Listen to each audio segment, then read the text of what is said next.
Hi everybody. Wanted to give you an update for this day. Let me just see. It is April 8th, and want to give you an update on the CARES Act and the payroll grants, and also just where we are with our safety and health. So first and foremost, yesterday was the deadline for Secretary Mnuchin to get the money to the airlines to continue our paychecks and keep us in our jobs, connected to our health care. I want to be really clear that the airlines have been working with us either through contractual provisions that are already there or negotiating other options for people to take leaves at this time. I want to remind you that we do have an unemployment Q&A available on our coronavirus resource page, which is AFA-CWA.org/coronavirus.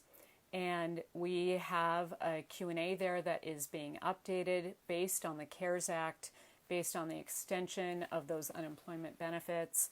There is language in it that is not absolute.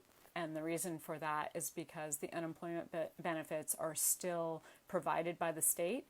Of course, at this time, those state unemployment offices online and in person, as we're seeing, are overloaded. And so while we can tell you what is in the Act, what is provided for and will be provided to you if you are taking a leave or furlough in lieu because of COVID, that you will be eligible for those benefits. We've already had a flight attendant who was denied in the state of Florida, appealed, and then got the unemployment benefits. So this is an unsure time. Our country has never seen unemployment taking place at this rate. And that is why we are working so hard to have the provisions of the CARES Act implemented as intended, with the payroll grants going to our airlines without interruption. Now, all of you took a lot of action over the last 10 days to tell Secretary Mnuchin not to put warrants on those grants, not to put any financial instrument on those grants, because that money is allocated to go to us. We need this stabilization and certainty.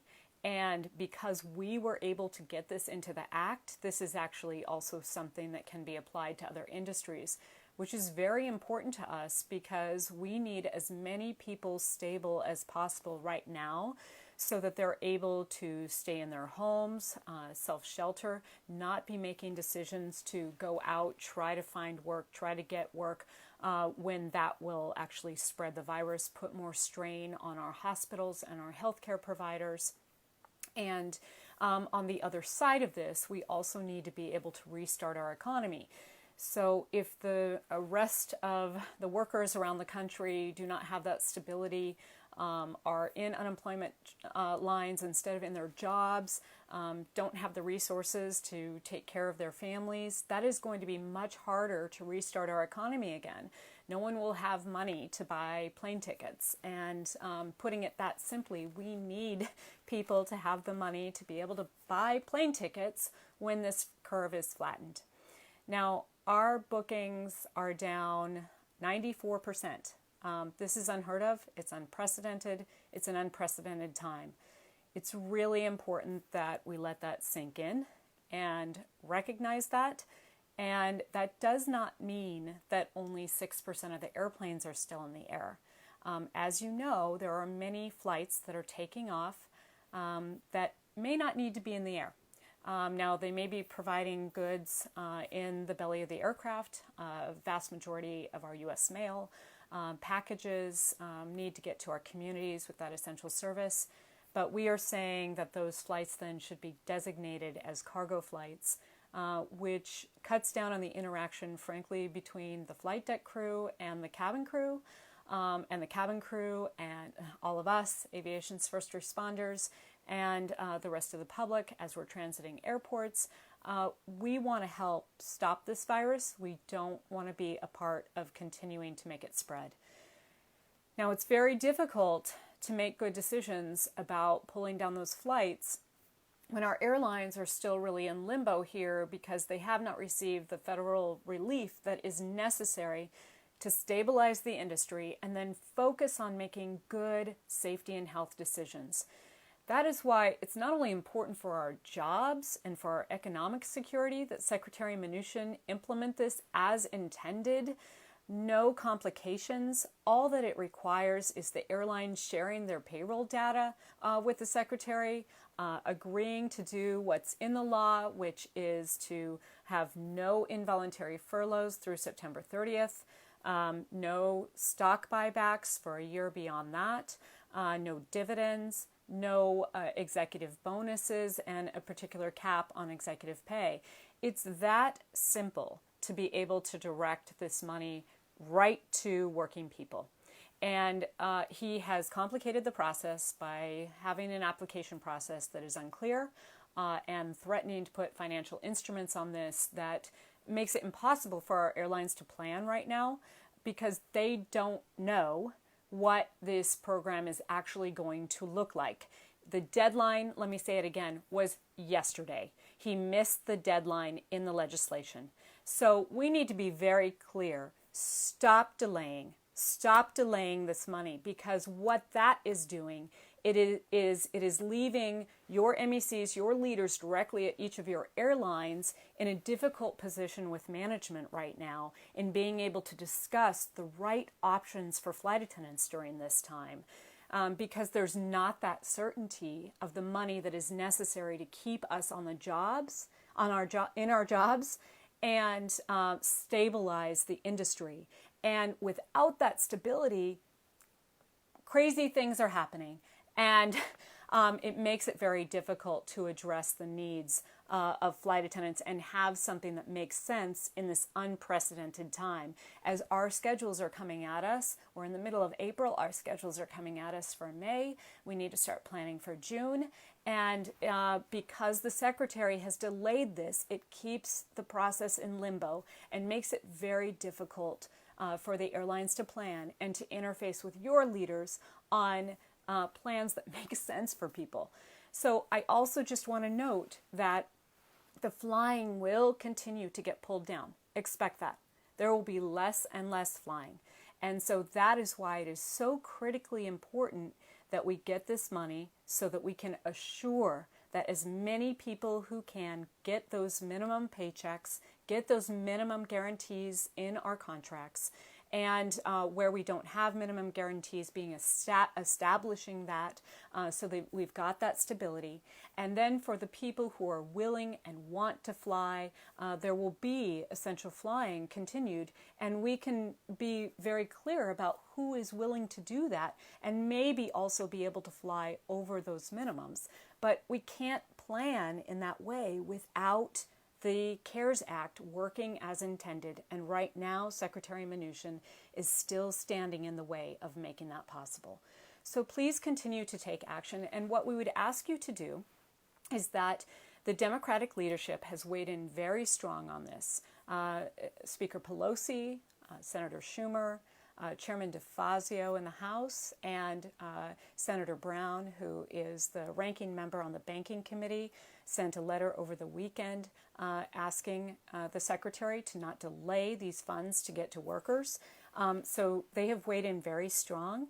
We could really use some help from the Republican leadership to weigh in with him too, and to say, stop delaying these funds getting to our airlines that are designated for keeping people in their jobs connected to their health care. So what we would ask actually is that today and tomorrow we focus on asking Senator Cruz and Senator Cornyn. We have many people in Texas between AFA, APFA, and TWU 556. Over 100,000 workers in Texas, and we can ask Senator Cruz and Senator Cornyn to weigh in with Secretary Mnuchin and say, you've missed the deadline, stop delaying, get these payroll grants to the airlines so that workers can get paid and we can have some stability here to be able to make good safety and health decisions going forward, and to limit the amount of contact that people are having. Because until we have that, it is very hard to plan. So I also want to note that we have had an extraordinary response from you, from those of you who have wanted to raise your hand and help in a flight attendant medical force. There is a form that you can fill out, and we are going to be communicating with those who have volunteered through a separate newsletter. So you'll get more information about the details around this and what will happen going forward. If you just raise your hand to say, I'm interested in doing this, that doesn't automatically sign you up for anything. We are not going to hand your information out to a government agency or a nonprofit that we're working with without your consent. You will actively opt in, but we want to know who to communicate with, about who is willing to raise their hands and help our medical professionals on the front lines. What this will look like is actually helping in areas where coronavirus is not currently present, to free up our medical professionals to be in the hospitals.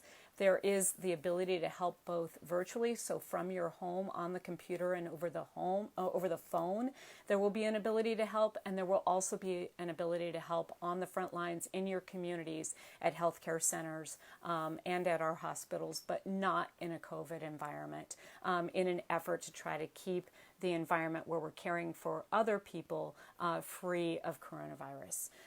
So we've had a tremendous response, and we will be communicating with those of you who have raised your hands to do that.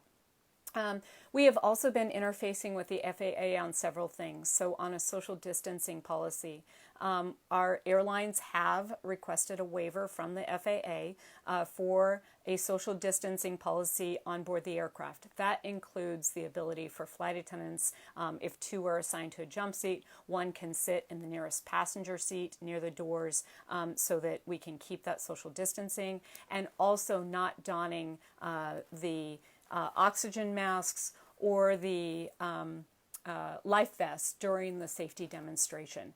So we expect that that policy is actually going to be out. We've had very favorable discussions with the FAA on that, and we expect that is going to be out anytime.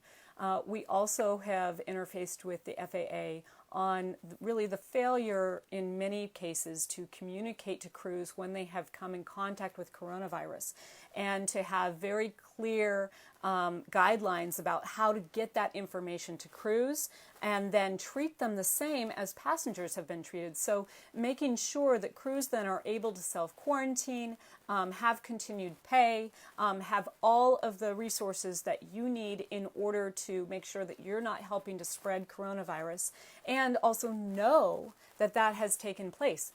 Get that notification. So FAA has been talking to us about that, about interfacing with CDC on those guidelines, and on helping to make sure that there's a consistent process so that crews can be notified.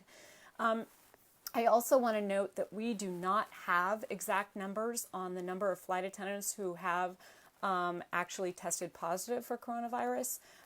We know it is at least 150 at this point. We believe that that is underreported. We also know that the test has been taking, in some cases, from 7 to 10 days to get results back. So there may be people who are waiting for those positives, or for the test results. And we also know that there is at least 1,000 flight attendants who are either in self-quarantine or mandated quarantine because of exposure to coronavirus, and watching and waiting to see if they get symptoms themselves. We believe that's way underreported, but I want to remind you again, on AFA-CWA.org/coronavirus, please let us know if you have come in contact with coronavirus. There is a form to fill out on that page, so that we can help try to provide support to you, know what's going on, know where people are being affected, and also bring people together. AFA-EAP has been extraordinary and has a twice-weekly support group for flight attendants who are in self-quarantine or have coronavirus. I want to let you know that we have some flight attendants who are very sick right now, and they need our support. They need our good thoughts and our prayers, and they also need us to listen to them that we need to take this very seriously, take precautions as much as we can, and do everything we can to stop the exposure and spread. We have confirmed 2 flight attendant deaths at this time as well. One, Paul Frischkorn, who we have talked about before from American, and also a JetBlue flight attendant. So I want to keep you updated on that. And then I just want to let you know, I'm going to tell you a personal story from one of our AFA leaders who was home doing work, interfacing with the company on all of these issues, on making sure that we have PPE, on addressing the scheduling issues that are going on right now. And this rep got a call at home from a neighbor that he didn't know, and asked if he could check in on an elderly couple, both in their 80s, because the daughter of the couple had been in the hospital for 10 days already with coronavirus, and they didn't want to tell them, didn't want to worry them. But part of the problem had been that they had been checking on this elderly couple and had not been able to do that because she was ill herself. So our AFA rep went next door, checked on the elderly couple. Sure enough, the mother had a severe temperature, was delirious. The AFA rep actually got her in a car, drove her to the hospital, and the couple didn't even realize that this was coronavirus. They had been taking care of themselves at home without the normal check-in from their kids, and they didn't know to call for help. In fact, actually, when the AFA rep called for medical assistance, it was going to be 6 hours for an ambulance to come and help. So he got her into the car, got her to the hospital. She was put directly into ICU, but she died that night. And because the daughter was already in the hospital getting care, they couldn't go to tell the father that his wife had died. And so our AFA rep, who didn't know this family, had to go and tell this man that his wife had died in the hospital and that his daughter couldn't come see him, and nobody could come see him and comfort him. So this AFA rep now is in mandatory quarantine. And I tell you this because I think that there's probably a lot of stories that all of you have of personal experiences, and I want to just let us know that this is a crisis that our country and our world has not seen in over 100 years. And things are going to get harder before they get better. And we have got to be kind to each other, take care of each other. We'll keep getting good information out as quickly as we possibly can. But I am going to close by saying, with all that is going on, all that is uncertain, it is very important that you again tell Secretary Mnuchin to provide as much stability as possible right now. Get those payroll grants out the door. They are already late. We are counting on it.